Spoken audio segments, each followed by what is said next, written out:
Welcome to Newsmakers. My name is Sean Smith. I'm the Assistant Director of Community Relations for Chesterfield County Public Schools. Join us today, Autumn Nabors. Welcome to you, Autumn. Hi. Now, for our viewers out there, you're a program manager, obviously in professional development. Thanks for being here. And there's always so many interesting programs that we have in the school division, and one I think is almost the gold standard, if you will, for the National Board Certified Teachers. Tell us a little bit about, for viewers who may not be aware, about the program itself.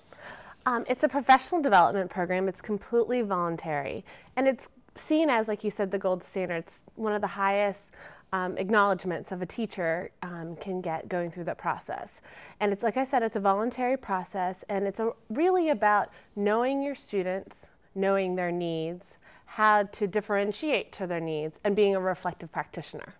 Now, you, aside from the role that you have in professional development with the school division, you yourself are a National Board Certified Teacher. Yes, I certified in =05.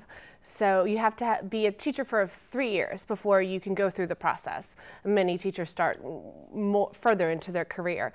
But yeah, so I did the National Board certification process, and it's a rigorous process, but I think it really helped me as a teacher at that point. I was a classroom teacher, high school English teacher, and it really helped me really think about my students and the different needs of them. It helped me be a more reflective practitioner. And obviously, from a teaching perspective, there's so many things that are expected on paper and off paper for our teachers. Absolutely. Literally.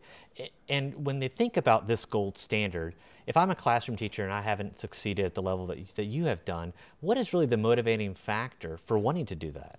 I think, I'll speak from my personal experience. Why did I want to go through the process? And I think I wanted to go, it was a chance for me to prove to myself that I was where I wanted to be, and it was also a way for me to grow. I knew other teachers who had gone through the process, and they told me about how it helped them grow in their learning.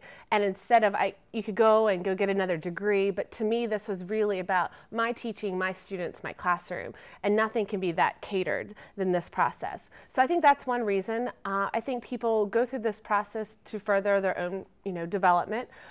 There is a financial aspect. They still receive a one-time $5,000 stipend, and they'll get it $2,500 for each additional year. So I think that can be a motivating factor. Every little bit helps. And I think it has helped some people move further in their careers, whether it's going into a department chair or teacher leader or administrators. We have 17 NBCTs in our county that have moved on from being teachers and moved outside the classroom, I should say, and so moved into different roles. So it might be a way for, if a teacher wanted to leave the classroom, it might be an avenue to do that as well. And obviously from the school division, recently with the pinning ceremony, I want to read for our viewers some of our new NBCTs. Kathy Cawthorn, language arts teacher at Tomahawk Creek Middle. Hunter Clark, history teacher at Clitheroe High. Karen Dunsmore teaches students with autism at Carver Middle. Karen Johnson, a math teacher at Elizabeth Davis Middle. Roger Latimer, a math teacher at Cosby High. Megan Whitney, a first grade teacher at Jacobs Road Elementary. And 3 who renew their certifications, Catherine Lehman, Thomasdale High librarian, earned certification in 2003. Pamela Rockenbach Plaza, I hope I said her name correctly, Swift Middle history teacher, earned certification 2003. And Nicole Winter, Cosby High history teacher, earned certification 2003. Tremendous compliments from their perspective.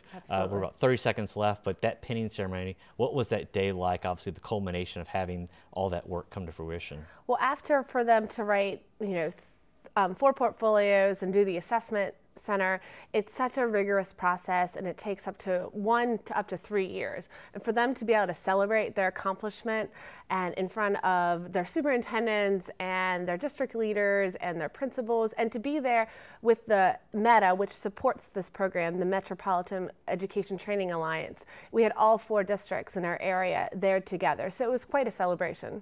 Well, thanks so much for being here, sharing some information about that. And thank you to our viewers. Please join us next time more about Chesterfield County Public Schools.